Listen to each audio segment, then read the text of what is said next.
I've got an incredible guest in the studio for this next episode that you don't want to miss. He's going to share his story of how he was on his way to being a Major League Baseball player. Then all of a sudden, that all changed. Don't miss this episode.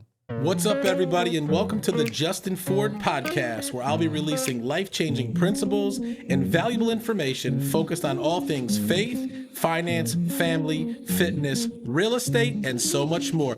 Let's go!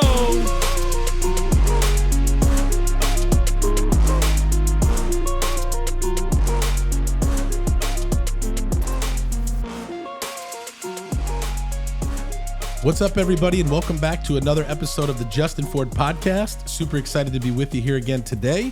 I hope you've been doing great since the last episode.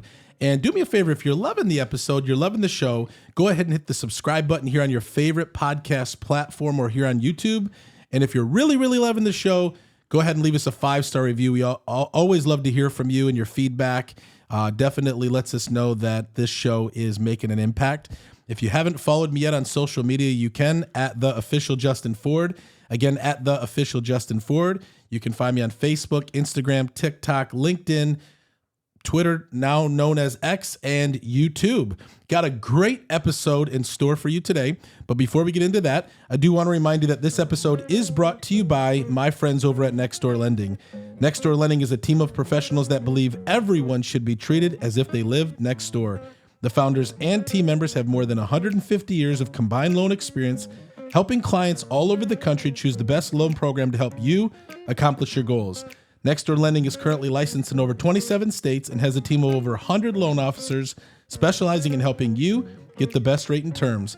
And so whether you're looking to refinance your home or you're looking to purchase your next home, call my friends over at Next Door Lending today at 888-885-3667 or visit their website at nextdoorlending.com. You know, anytime I bring a guest on the show, it's very intentional, and we love to share different stories with you and really bring encouragement to you so that, for those that are listening can really be motivated or excited or, learn some new things. And my guest today is someone that is super special to me, probably one of the closest people to me outside of my wife and my family. And we've grown over the years now, 6 years into an incredible relationship. He's not only a brother and a friend, he's also our director of operations at the Justin Ford real estate team. Please help me welcome Juan Martinez III. That's an intro, my man. That is an intro. How you doing, brother? I appreciate that. Love you, my brother. Love you too, man. Great to be here. Yeah, we've been talking about it for a while. We have. And I know that life is busy and we, both got stuff that we have going on, but yep. We knew that guy was going to make it happen at the right His time. Here we are. Here we are. Yep. I'm excited to have you, man. There's a lot to talk about. Yes, sir, there is. We were just talking about how our kids are basically out of school now. It's right? funny. It's an emotional season right now. It's an emotional season. I got going kids through some transitions. And Yep, I got kids who are graduating and heading off to college, and so you have one that's going into 4th grade. Yep. And then you've got one that's going into first grade, and then one that's going into. She's going to do a 5-year-old kindergarten class. So wow. She'll still be in kind of, that young pre-K stage, but it's moving, man. Every year keeps flying, and really it goes so fast. How can we continue to keep our eyes and focus on it so we don't miss it? That's how I feel every day. Yeah, it's cool because we're both in different seasons, right? Because I've been where you are, and yet yep. We're in a lot of similar seasons, which is funny. And I almost feel like, well, I guess I am the grandpa, right? Because I am a grandpa. But I always feel like around a lot of my friends who are, they have younger kids. Yep. And I just feel like I'm the seasoned old guy, with kids who are like married and having kids. And, I look back to, when we first started, like it was hard because we were so young. And I was just having this conversation with someone yesterday. I'm like, when you start young and, we had, gotten married, Joy and I each had one. So we were immediately a 4-person family with 2 kids. And then we had Tierra, then we had Judah. That's crazy. And we had all these kids at such a young age. And I'm like, how did we do it?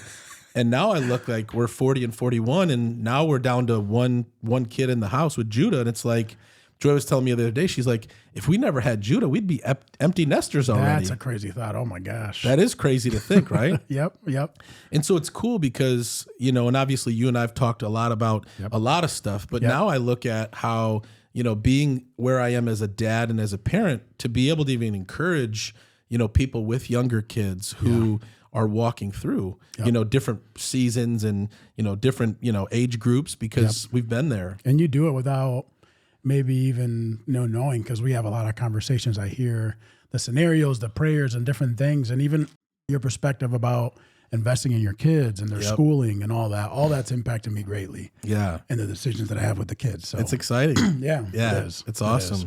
Well, I'm excited to have you on the show today. And I love your story because, I always say people that end up in real estate usually never planned on being in real estate. That's right. Like I don't think maybe one or two people that I know that like are third generation real estate people because their dad and their grandpa was a real estate agent. But I very rarely find people who grew up and said, I want to be a real estate agent when I grow up. I want to sell houses. But people kind of get into real estate, unknowingly or unplanned. Mm-hmm. And yet then, especially as a believer, God has a plan through it. That's right. But that was not your plan initially. No, sir. And I'd love to talk about your story and really walk through how we got to where we are today. Yes, sir. You are from the Dominican Republic. Hallelujah. The island, baby. The island. And really there's as a young man, right, coming from the Dominican Republic, there's usually one aspiration or one goal. That's right. That you want to become when you grow up. And what is it? That's to be a baseball player, man. Baseball player. Yep, to play and be on the baseball field year round. And it's kind of funny sometimes when like yesterday, I was at JR's practice and we were running practice and I help as an assistant. And I'll walk on the field and I'll close my eyes and I'll smell the grass. And I can envision myself like being on the field because it was such a big dream and aspiration. And, it was for me, and even now as a dad and as a, grown man now too, looking back and realizing what it gave back to me. Maybe it wasn't, now what I wanted it to be, right? Or the overall end goal, but what the sport gave back to me, I just encourage it. I'm such a big proponent of sports and my analogies are always sports related. When I talk to people, I encourage, kids to be in sports. It's just, it was such a huge part of my life. But yeah, I had the fortune to be born here in the U.S. and my dad, he got saved, lived a crazy, lifestyle. Yep. Was dealing drugs, doing, all sorts of stuff. And that's a huge story there, huge testimony there, I should say. Yeah. But when God met my father where he was and he was saved, he felt that he needed to go back to the Dominican and start ministering and helping people. That was his heart. Wow. And in an instant, You guys were in New York City, right? Weren't you guys in New York? We were in Connecticut at that time where it was where my youngest brother was born. Yep. And there was a little bit of transition to Florida where my youngest sister was born there. And then from there, we went to the Dominican. From the Dominican, okay. And his first job was to, he was working as someone that helped an orphanage. So he was, working with kids that were orphans and then obviously working towards being a minister. So our entire life was service, which is great. And it really impacted me greatly. And as time transitioned, me being in the Dominican, just like any Dominican boy, baseball is the thing. So as time progressed, it's kind of funny. The story about it is funny too. I was kind of bigger, overweight, really didn't have anyone in my family that played sports. So I wasn't really seeking to anyone. But I just loved it. I fell in love with the game. I was kind of a more quiet and reserved kid. So it fit me well because you weren't really in the spotlight. You were out in the field playing with the team. But things progressed pretty well. And, I was thinking about it a couple weeks back because obviously I have JR. So I think about his sports career. Oh, yeah. Any dad does it with their boy, right? Absolutely. I was thinking of a pivotal moment where things kind of transformed and shifted for me. And now getting into this detail, which, might have not shared with you. At age 14, so 14 turning 15, we had met a scout from the Yankees. And, I'm a big Yankees fan.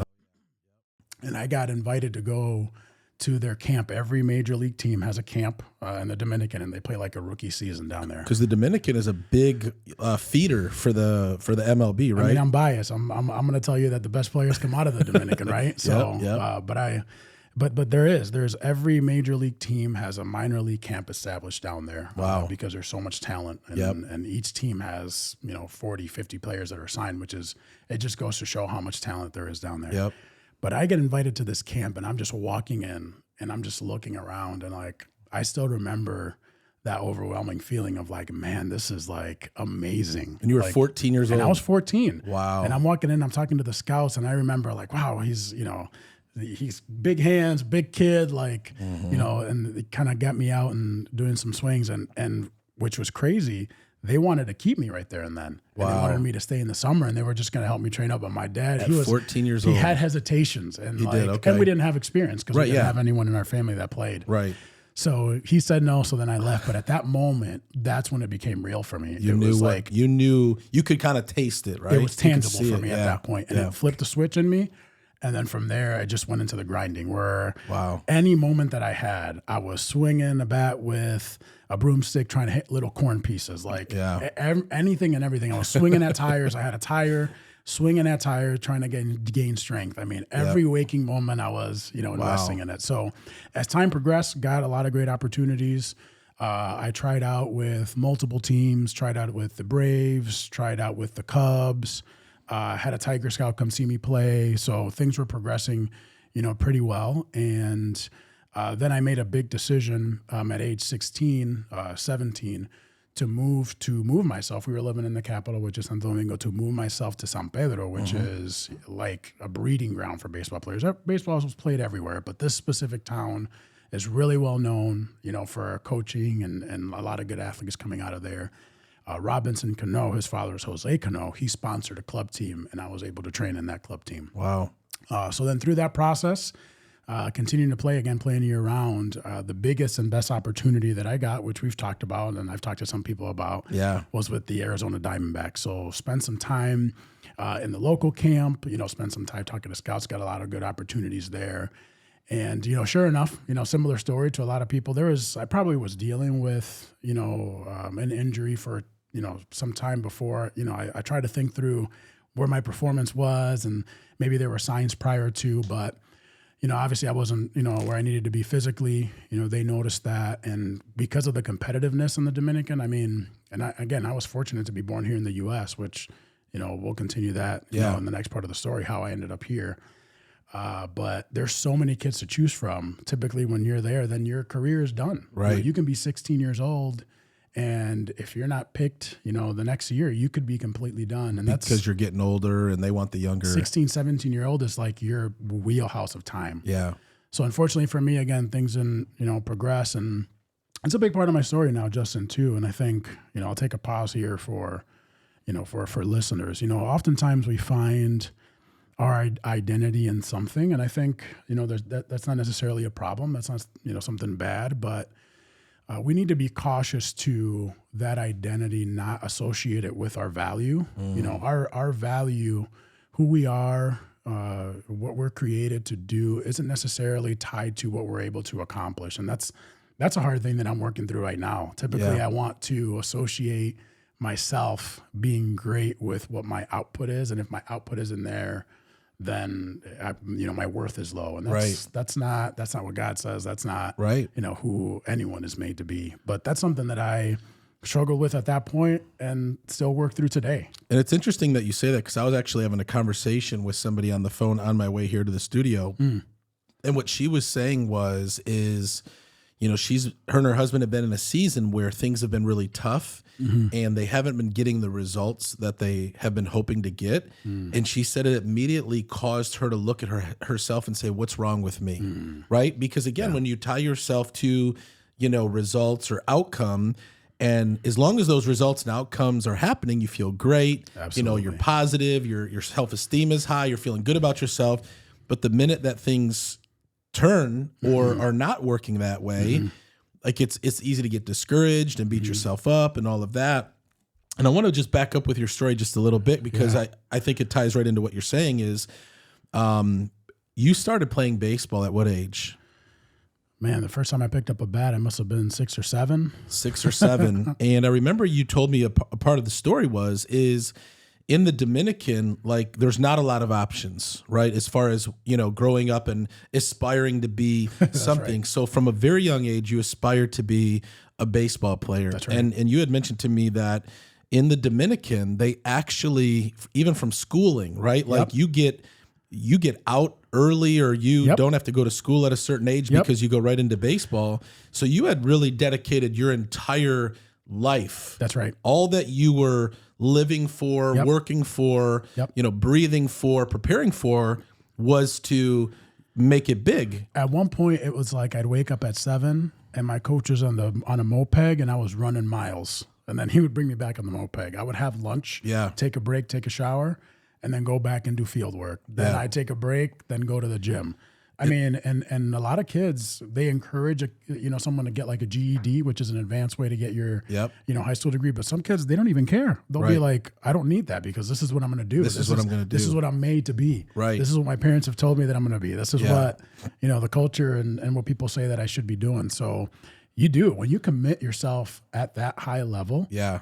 And then you don't see that return, or you don't see it could bring you down. Yeah. And I think you've also mentioned, and I want you to kind of piggyback this off of the identity, that there's a lot of young men who are in the same place as you, pursuing, working, giving it all, and then they don't make it. And because that was their identity, that's what they tied everything to. Where do these young guys end up? Yeah. And that's a great, I'd love for you to share that, because it's sad, again,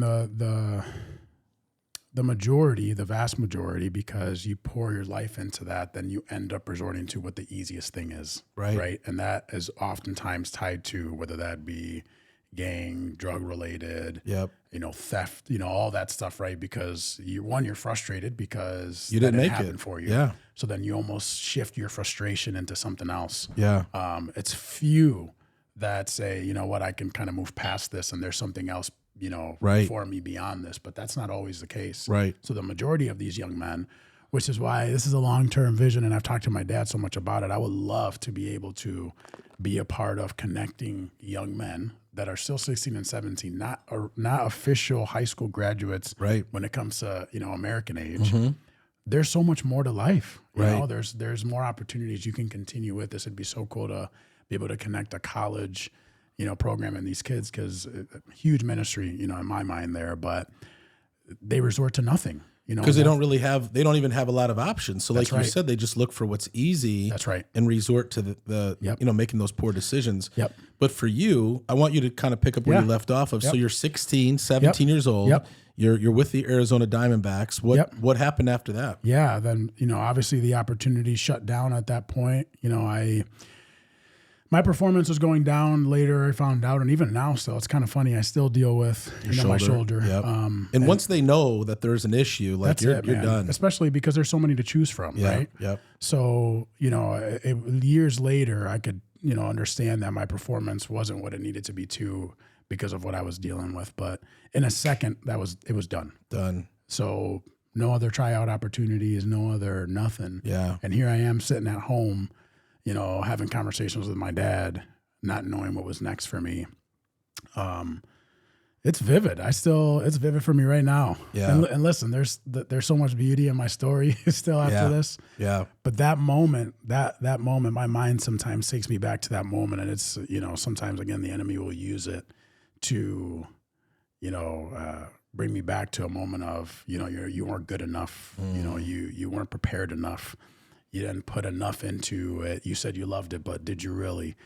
These are things that I still contend with now, but, through the Spirit of God, it's, those things are vanquished and terminated. And thankfully you had, a dad who was a believer. You were a believer at that age, and you could overcome, the spiritual attack from that perspective from a biblical standpoint, whereas so many people who don't have faith, who don't know the Lord, you could have been one of those people that resorted to go out and be in a gang or sell drugs if you didn't have your dad and you didn't have your faith. And so obviously that played a role for you in that pivotal moment to keep moving forward, which, your story doesn't end there. That's right. And I'll take a moment to honor my father. Such an amazing man, such an amazing story. I remember, and this is an encouragement to parents, every moment you have with your kids of trying to invest in them. And we all know as parents, you want the best for your children. Right. But of all the moments that you can spare, make one that's unique and make it consistent. Right. I remember almost every conversation that I had with my dad at the table, and that was his thing. Yeah. He'd be sitting at the head of the table. He'd call us all in, and he'd either start reading a scripture or he would review with us what his sermon was that was going to be on Sunday. Yeah. I don't forget that. Yeah. And in the hardest moments of my life, to this day, if I can't call him, I'll recall something that happened at the table. So just an encouragement to parents, like, you know, I know oftentimes, especially in the culture and in the busyness that we live, we feel like we're not doing enough. It's about the one moment, and make it about that and make it consistent. Yeah. Because then in the long run, you know, they'll keep them in your heart. That's what God says, right? Yeah. You know, you're going to treasure my words in your heart, and that happens, you know, as you know, consistently are hearing. So through those conversations, you know, he was super encouraging, but at that point, I assumed that I was probably going to transition into coaching or doing something similar, maybe go back to school. I did decent in school, had good grades. Because, I mean, you're only 16, 17 years old at this time. It's not like you're in your 20s where you're saying, all right, now what? Right. Like, you're still like growing up. Yep. Yeah. So that was the plan, but God had another plan. Yeah. And praise God for that, because it unraveled in a beautiful way. And the pivotal moment was we were having a church anniversary, and my dad had a lady. Her name is Marisol Scott McKay. You know, I love this family, great family. Yeah. Marisol was from the Dominican. Scott was an American man from Minnesota. They bring him to the church anniversary, and I'll be honest with you, I don't know if I've shared it with him. I was so frustrated at that task because I had to translate for him the whole time he was there. And again, I'm a young guy. I'm like, listen, I'm trying to like hang out with my friends, do different stuff, enjoy what's happening.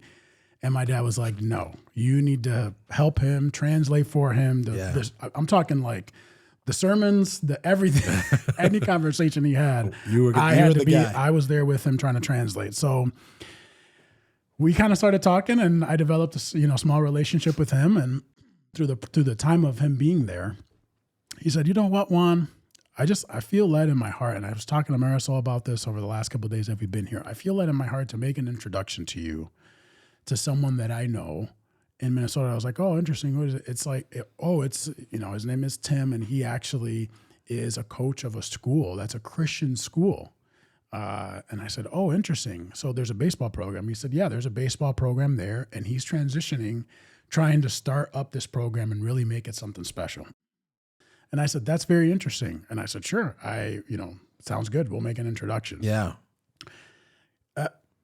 Still to this day, Justin, and you know my belief in God, that moment revealed to me that at the appropriate time, God will always speak to your next step at the appropriate time. Yep. You just have to be in surrender. Yeah. You have to be aware. Yep. You have to be in a heart position to know that he's got you. Yeah. And if you're there, the next step is always going to be, presented to you. And in a matter of weeks, I have a conversation. I learn more about the school. I'm talking to Dad, and we're figuring stuff out.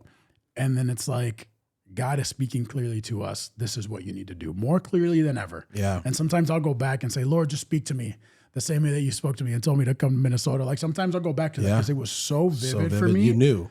You knew that you knew. There was no doubt that I needed to take, this transition. So from nothing to disappointment to then God opening a door in the craziest way that I could ever have thought. Yeah. A man that, we had never met. Yeah. Really didn't know if we could trust, opened his doors for me to come, stay with him until I figured stuff out. Yep. And then started school. Yeah.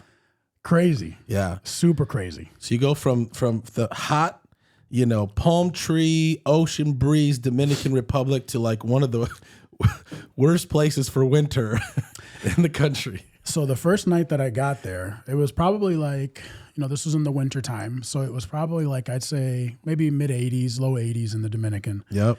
And I get there and it's like a good 10 to 12 degrees in Minnesota. And if anyone, you're Minnesota people, love Minnesota, great city, great place.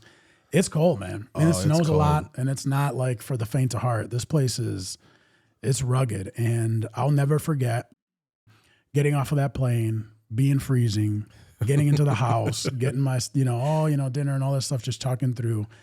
And I just took boots off, and I'm laying in this bed with my coat on, with jeans on.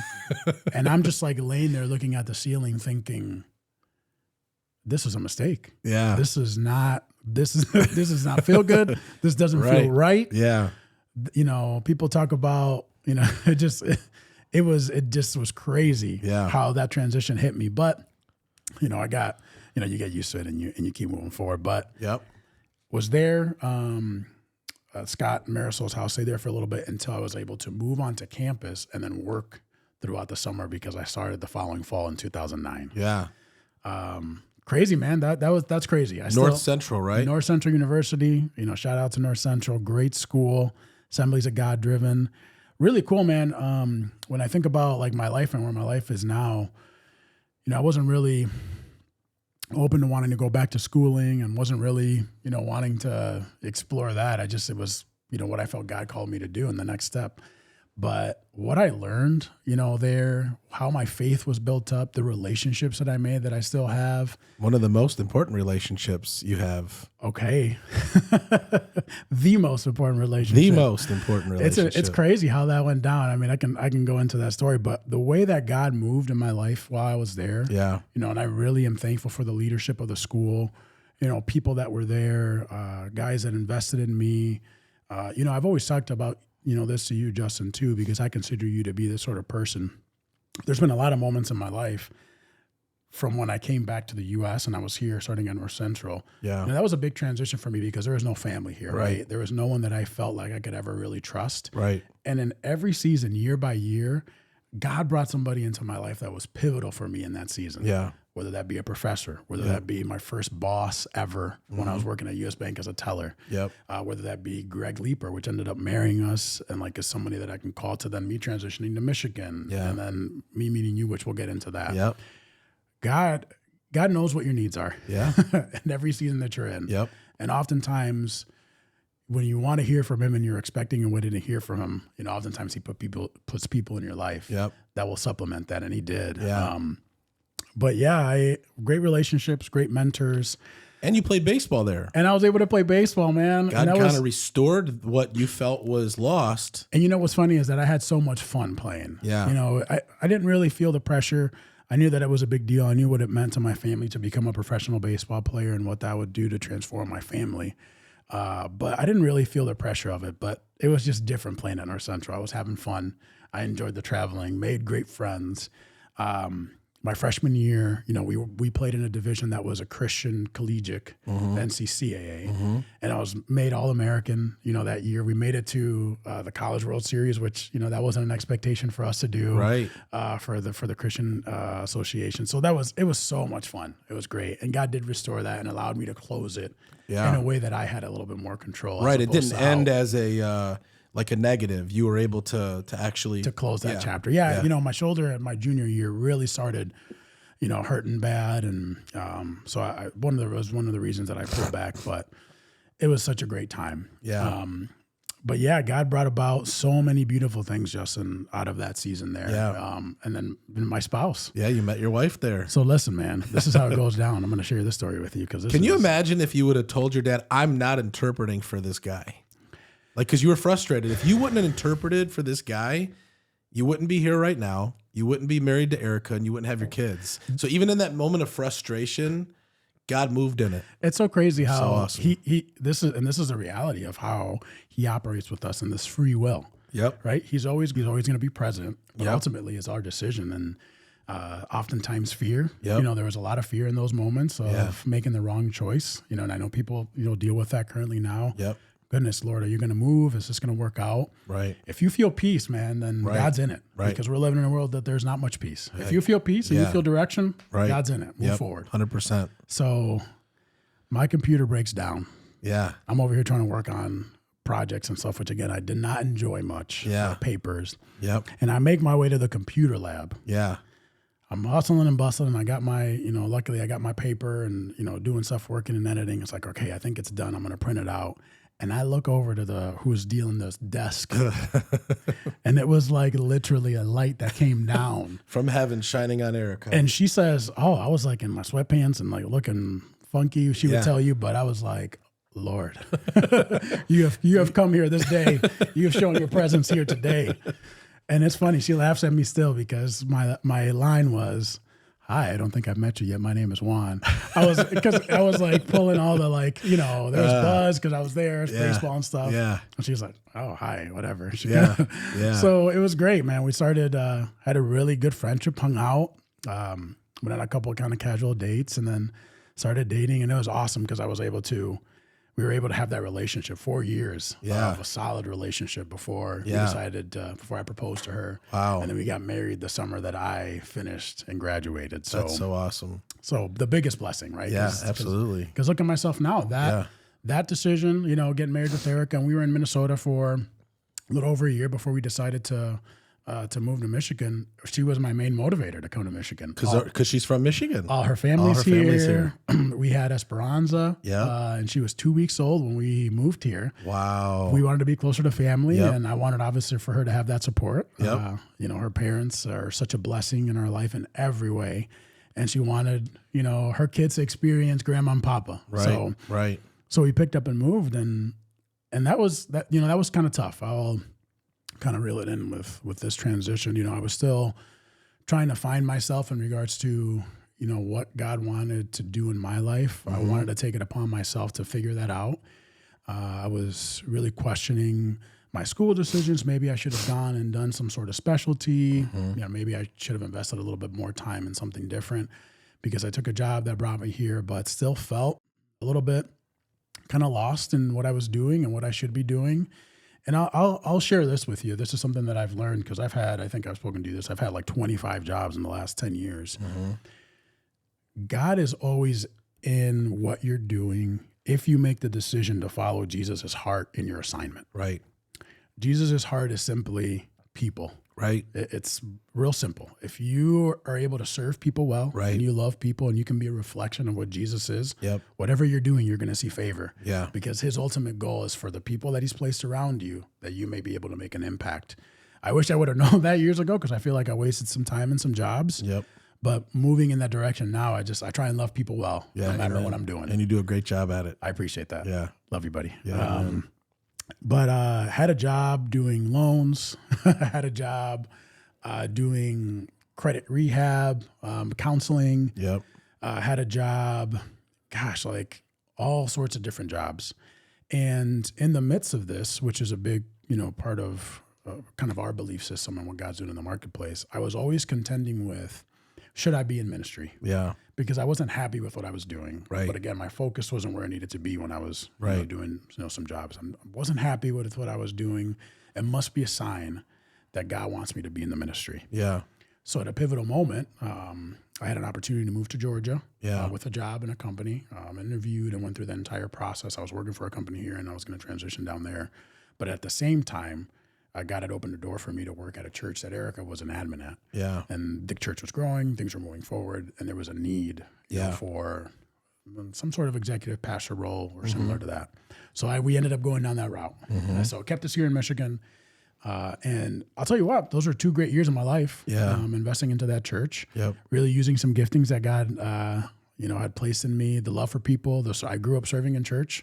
Our dad had us cleaning toilets, doing all sorts of stuff, serving people food. And so it was part of our heart and my upbringing. So it was amazing. But it was in that season that God did what he had planned. That he connected us together. Let's talk about that because, what I love also too about your story and, for those that are listening, like God, every step of the way, right? Like every job, every step, every part of that process, God's in it, like you said, right. and he uses each one of those things. And even if you're in a season where something doesn't work out, or you feel like there's a season of failure, or there's a season of disappointment, God's using all of those things. Yes, sir. To move you and advance you forward. That's right. Right to where he ultimately wants you to be. And I was just having this conversation. I think it was with Carson and Andrew the other day at the office. And I'm like, Carson's 20 years old, right? And, Andrew's 30. And I'm like, these guys want to be so much further ahead. They have big aspirations and goals and dreams. And we talked about how there's a process that needs to take place. And along that journey, God is developing character, maturity, wisdom, and really preparing you. We see it with the story of Joseph. We see it, has a dream at 17, doesn't sit on the throne till he's 30. Mm-hmm. David gets anointed king at 14, but doesn't rule over Israel until he's 30. Yes, sir. Because there's this time of like God doing stuff in you that can only come through like experience and letdown and difficulty and hardship and obstacles.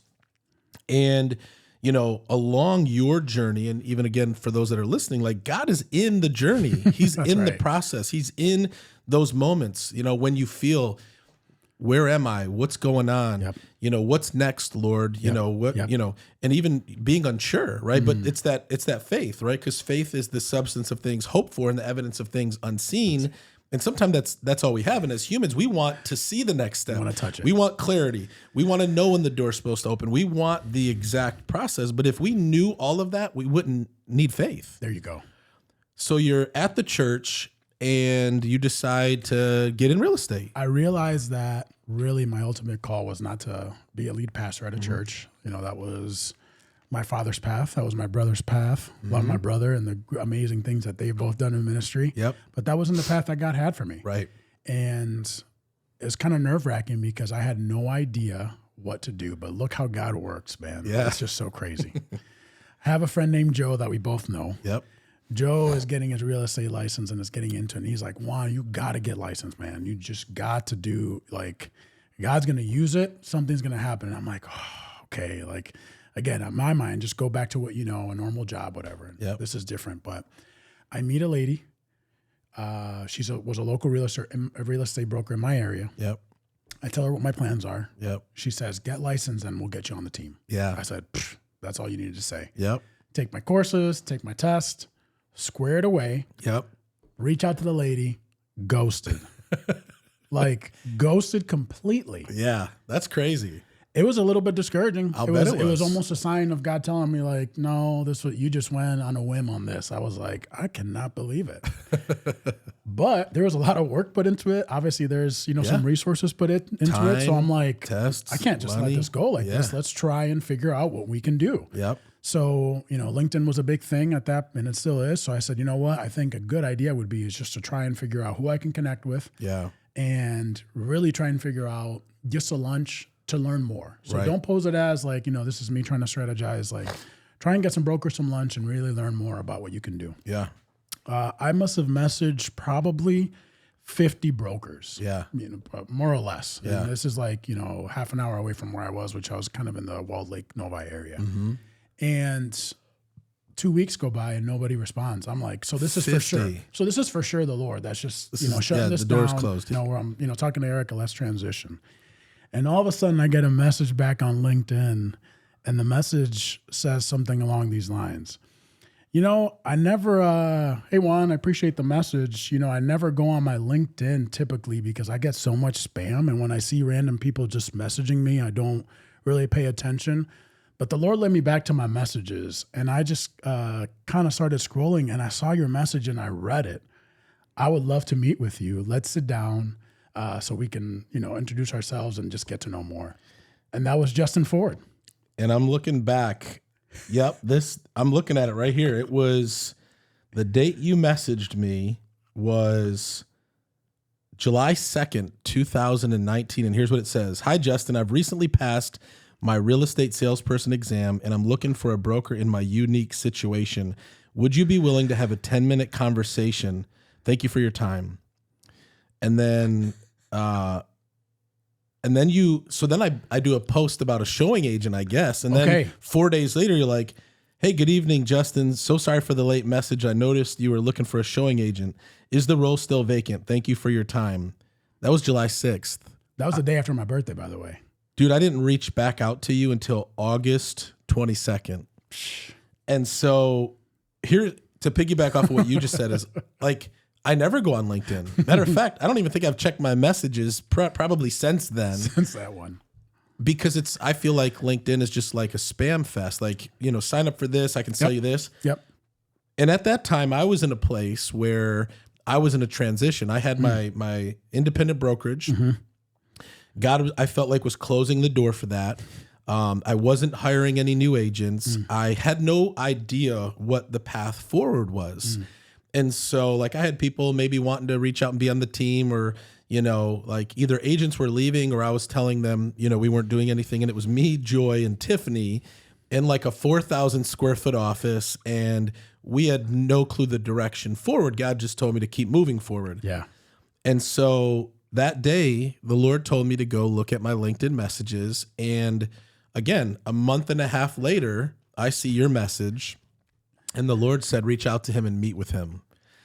And I'm like, okay. So we met, and I was actually clear with you. I'm like, I don't even know what direction I'm going. I might be joining EXP. I might be staying, with my own brokerage. I'm not sure.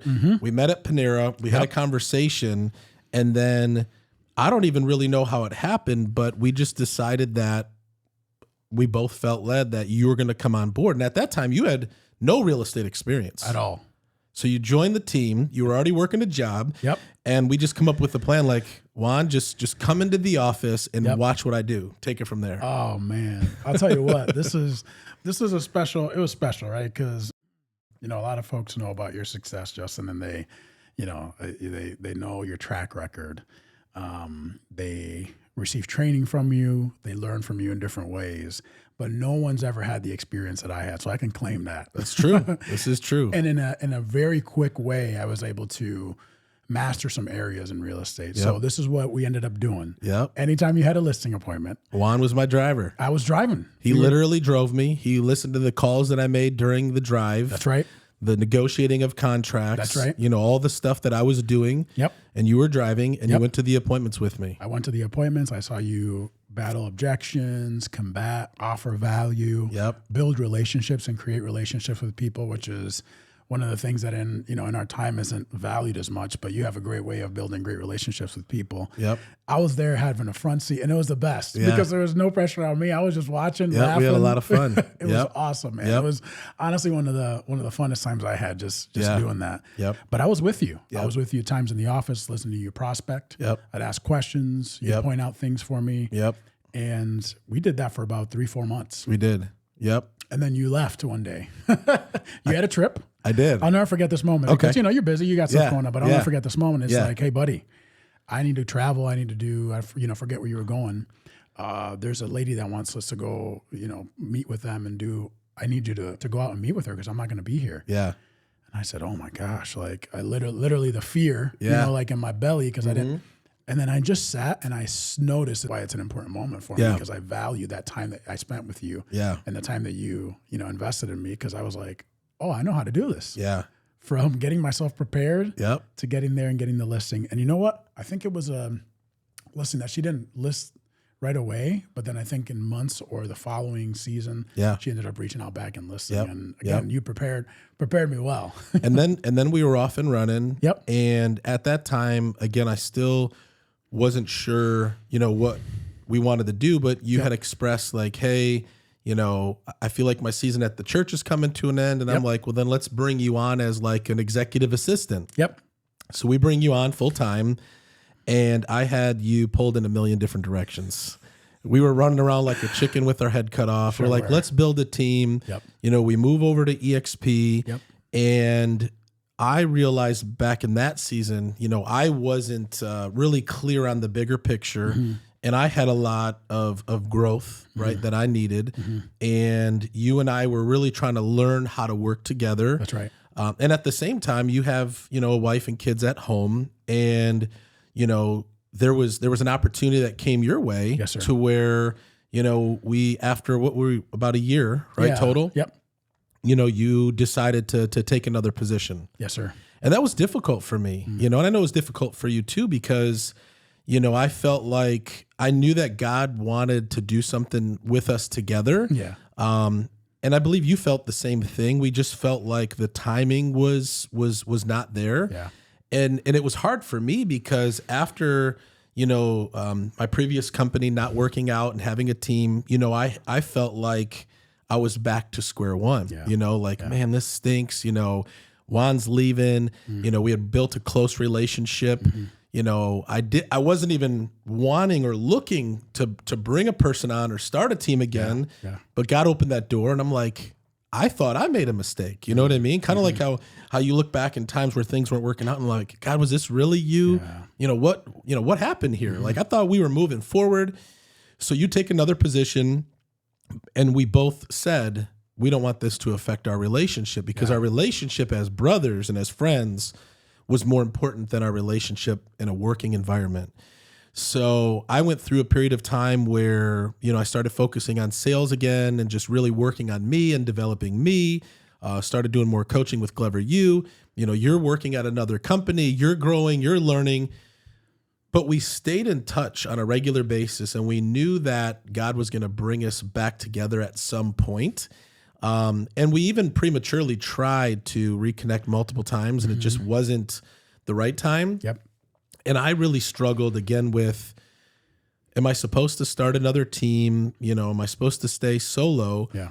But the vision of us working together was bigger than just selling real estate or making money. That's right. And I think when our vision became clear of what really we felt God had called us to do in the marketplace, we read the transformation book by Ed Silvoso together.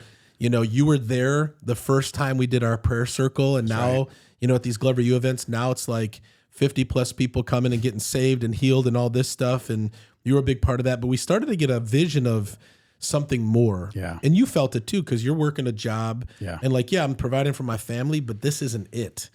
And so last February, Yep, that's right. we said, you know what? It's time for us to work together again. You transitioned over working part-time. Yep. As our director of operations, still kind of, working a job. Yep. And we have been meeting on a weekly basis and really building out this vision, and God is doing something so incredible.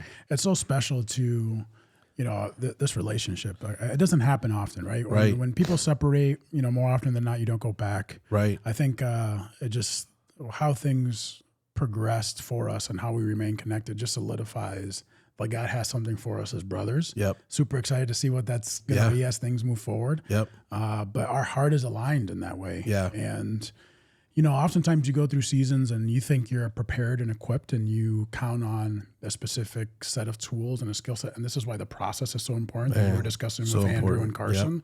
The process is so important because you have to, continually reassess, God, what are you giving to me right now? Yeah. Where am I gaining strength, knowledge, endurance?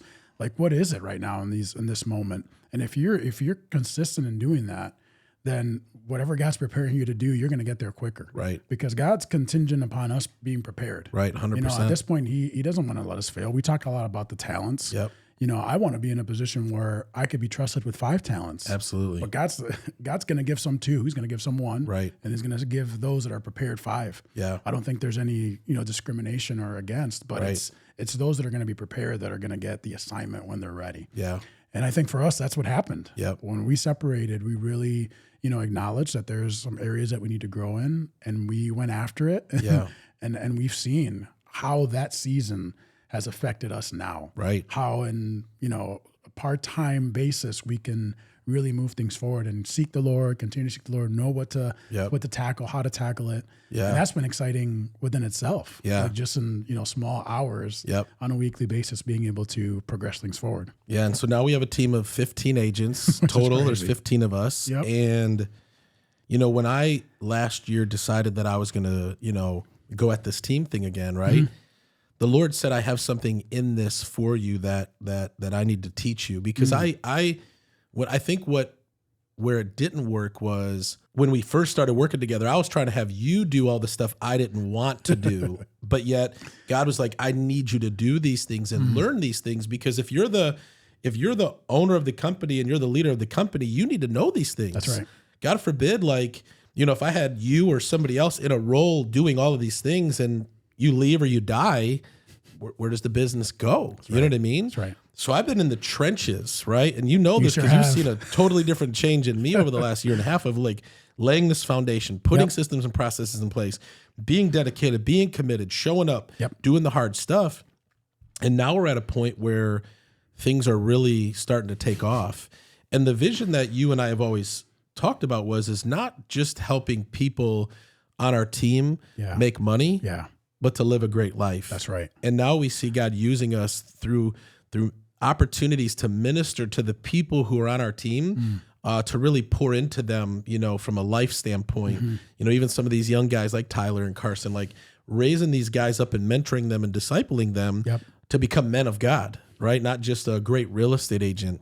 And, we spent some time at the end of last year really writing down our vision and our mission on where we want to go. And God has given us a vision to really bring transformation into the marketplace through this vehicle called real estate. It's exciting. It's exciting because I know that ultimately every person wants to find success. And I think where people maybe get lost in, because I know that I got lost into, is what is success? Right.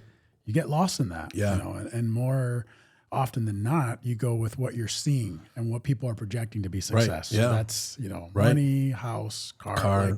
That's what, but there's because that's what the world says it is. That's so much more than that. So much more than that. There's so much more contentment that I find in being able to partner with someone in prayer and see them accomplish their goals. Yep. And being able to invest in my children. Yep. And being able to, provide a good word at the right time to even my spouse or a friend. Like, there's so much fulfillment in that. Right. And that's where God wants us to live. God wants us to live in a place where we're extending our hand to whoever needs it, because everyone that's around us at this very moment was designated to be there at this moment for a reason. Yeah. And when you're aware and open to that, like the fulfillment in that, and I'm telling you, I've worked every type of job. Right. I can tell you how fun it is to do loans or sell cars. Like, I can tell you all about it. Right. There's nothing more fulfilling than being able to operate in what God's calling you to do in the circle that you're in, the moment that you're in. Less about the task, less about the money, and more about the impact for people. And that's the center of our business. That's so good. If you go back to that Juan that was at 16, 17 years old, really trying to figure out, where you were supposed to go or what you were supposed to do, would you have believed if someone told you back then, like, hey, I'm going to take you to Minnesota, you're going to get married at this Christian college, and then I'm going to take you to Michigan, you're going to work 25 jobs along the way, and you're going to find yourself in real estate, doing ministry and real estate at the same time? It's like, you would probably been like, oh, that doesn't make sense at all. That's a joke. What are you even talking about? I don't even know where Minnesota is. Right, exactly. I really didn't. But what's awesome is, even about your story, my story, and this, I think we can really end it with this and encouraging people is, sometimes we hold on so tight to what we think things should look like or the outcome, even as Christians, right? Like, we get prophesied over, God gives us vision. Yep. And, we create this expectation of how we think things should be.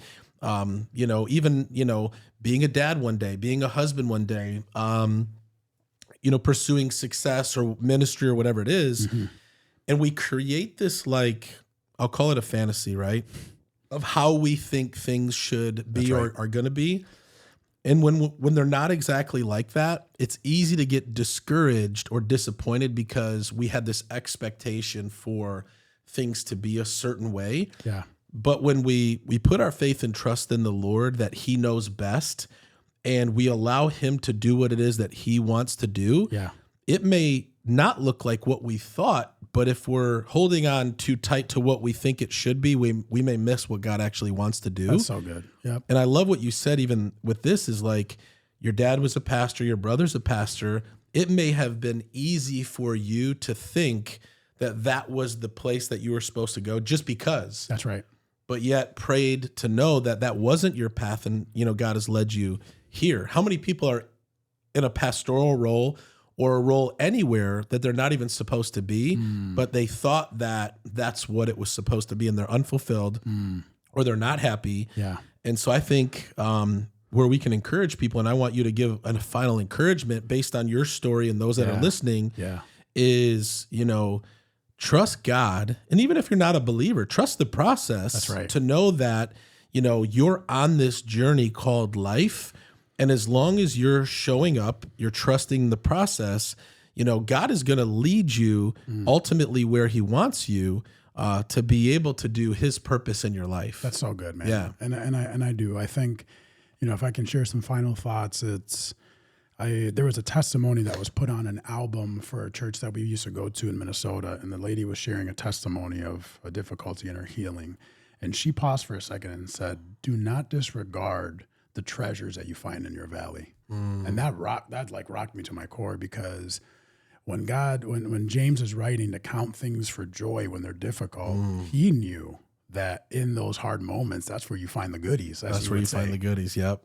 And if you're not aware of it, and Right. you're just so moved by your circumstances that you're not aware that there's so Treasure. many good things that God can find for you, that you're going to miss out on them. And then what needs to happen for you to get to your final point? Then you're going to have to go through another season. Yeah, you're going to have to go around that mountain again. So pick up your Easter basket. Yeah. Go through your seasons of Yep. difficulty, picking up what God has for you. Yep. And then allow yourself to move into the next season, prepared for what that next season has for you. That's so good, man.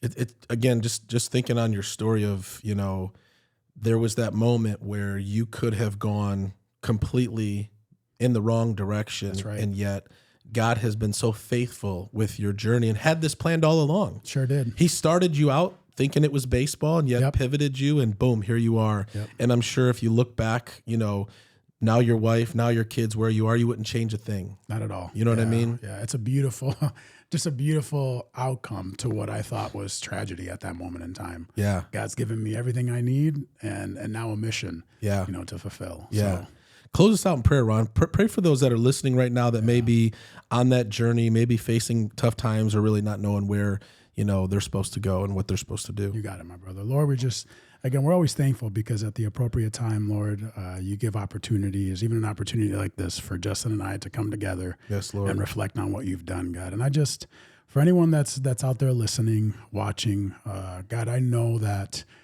the heart longs for purpose. The heart longs for fulfillment. The heart longs to be able to feel some sort of success and value.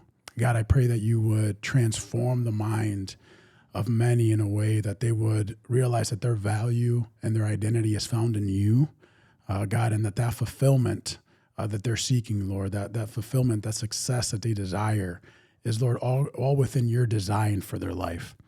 Allow people, Lord, to just, instead of seeking out to compare themselves or what the world says, Lord, allow people to align themselves with you, to hear from you, to accept your grace and love and mercy through the salvation that's provided through Jesus, but then to be able to surrender everything, Lord, and position themselves to be your servant, God. You've created us as masterpieces. You've created us, everyone, every individual, Lord, as a beautiful creation to emulate you in this world. And I just pray that people would walk in that reality, Lord, that no matter the circumstance, no matter the situation or the valley, there's something there for them, for the season and the purpose that you've created for them, God. So anyone right now that's discouraged, anyone right now that's seeking what the next step is, Lord, allow them to see that you are the next step.